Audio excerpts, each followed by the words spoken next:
Hello, my name is Noelle Onstad, and today I will be discussing business diversity councils. This presentation will cover diversity definitions, and we'll also look at why business diversity is proving more and more beneficial for companies.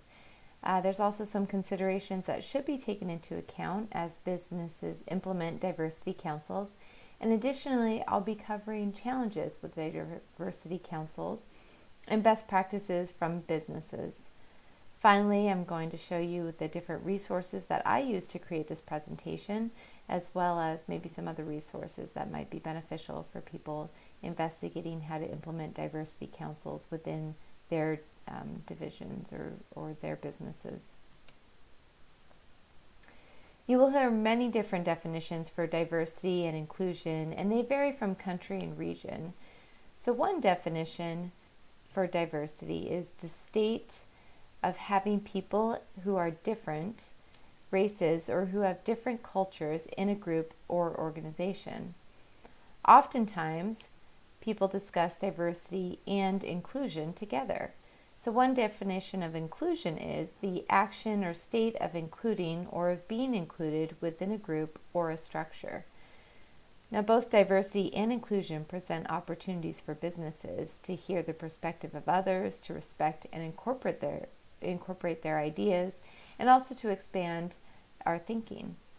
Diverse views usually result in more innovation, better decisions, greater employee satisfaction and engagement, and thus drive a high-performance culture and better business results. Now, a diversity council is a group of employees who represent the diverse perspectives and experiences in the business and are primarily responsible for promoting an inclusive and a diverse workplace.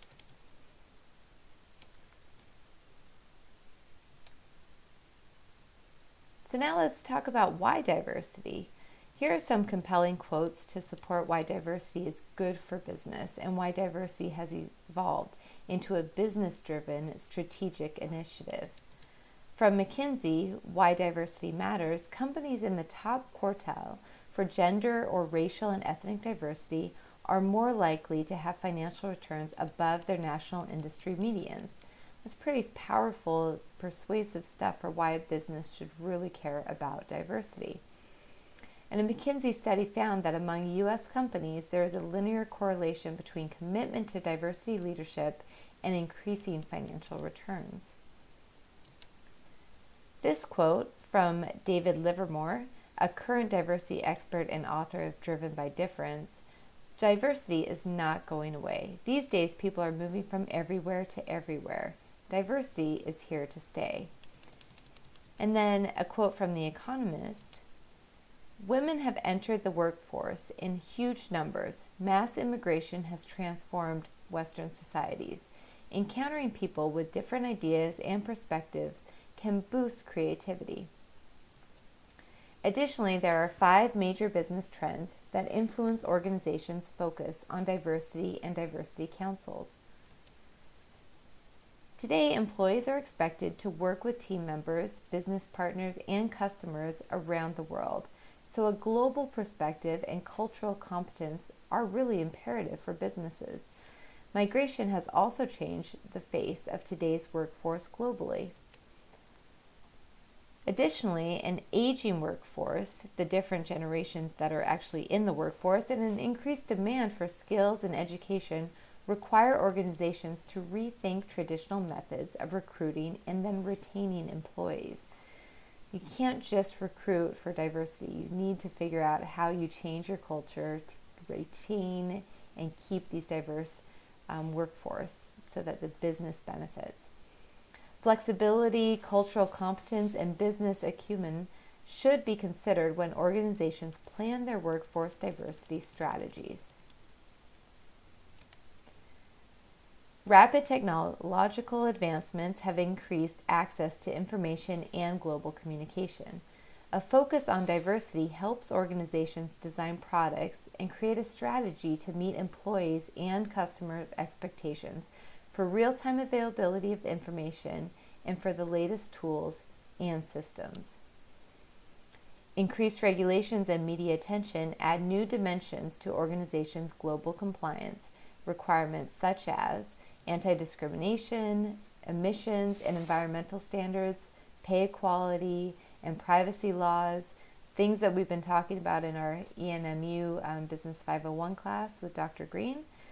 Organizations must keep up with these rapidly changing laws and regulations on a global basis, and will rely more and more on the creativity and innovation of diverse talent to ensure compliance, as well as innovative product and designs that meet customer expectations.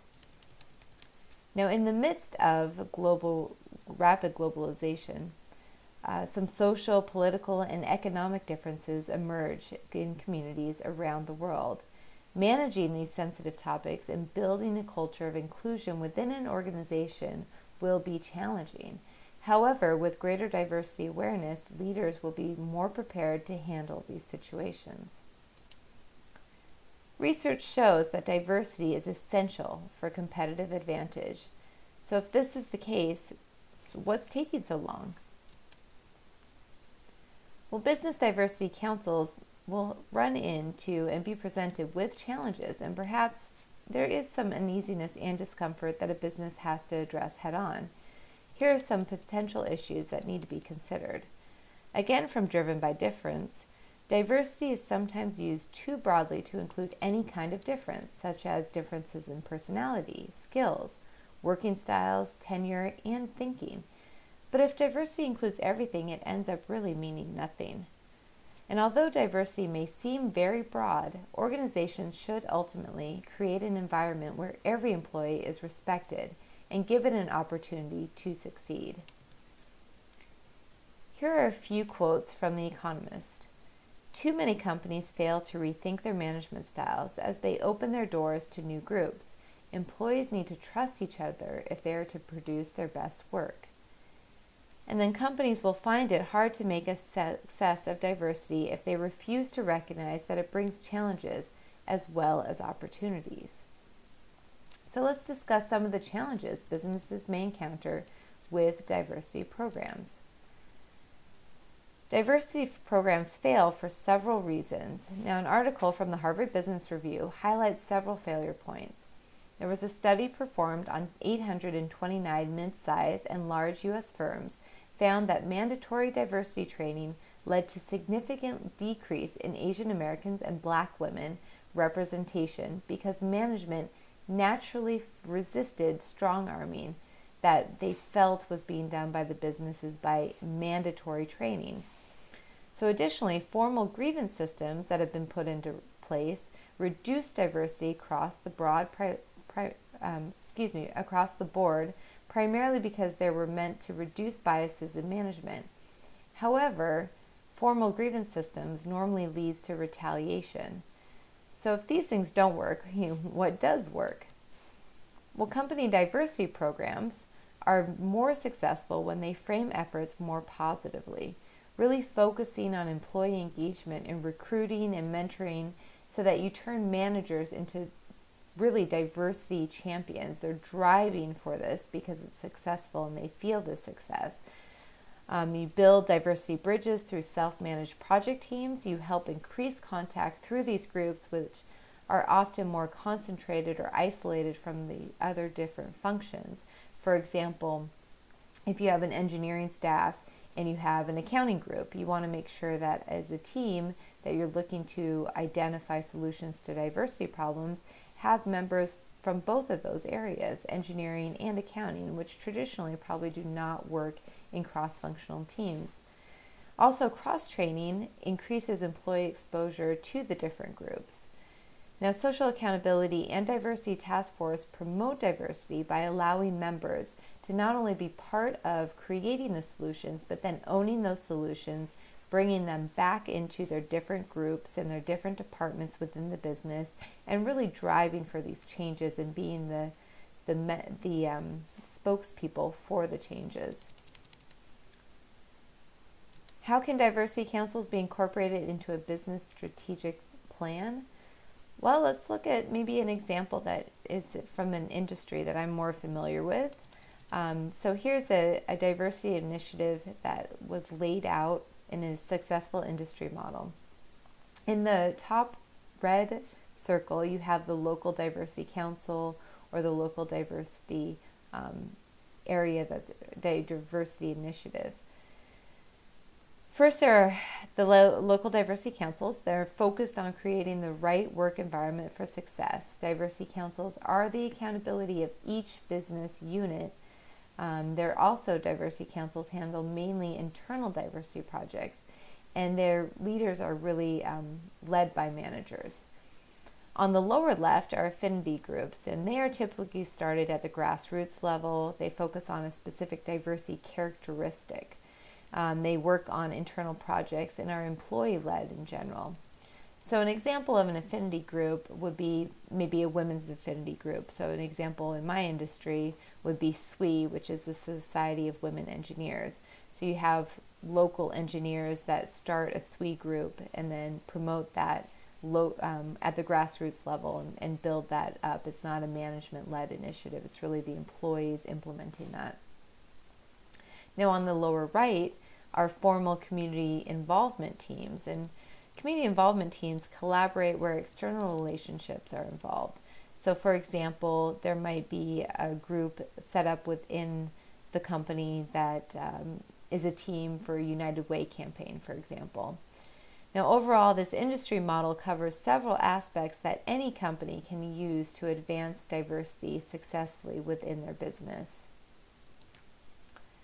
And diversity councils should consider these 5 main focus areas when establishing goals, because the goals really need to be focused on how does action improve the business? How does this diversity, what we're trying to push within our business, how is it really going to be successful and improve our business, meeting what types of goals we want to strive for? Some goals might be for outreach, to expand the candidate pool, to recruit talented, diverse employees. Some goals might be to train on diversity-related topics. Now, remember what we talked about. Do not make training mandatory when you're going to offer it, though.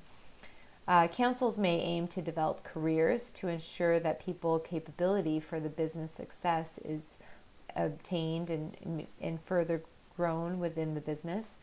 Diversity councils might strive to solve business problems with diversity elements. Business diversity councils should focus on championing diversity and inclusion within their workplace. Here is a list of references that were used to create the presentation. Now, I would say that there are a lot of interesting material regarding business diversity councils. It's very popular within the last few years. It's really growing in the industry. The business, and I think it's really because businesses see that focusing on diversity makes their business more successful, and that's really what's driving these great initiatives and programs to be put into place in more and more businesses. So I'd like to thank you very much for your time and your attention. I hope you learned maybe a little something about diversity councils, and it piques your interest and you look at some of those references to really read up on some more in-depth knowledge of diversity.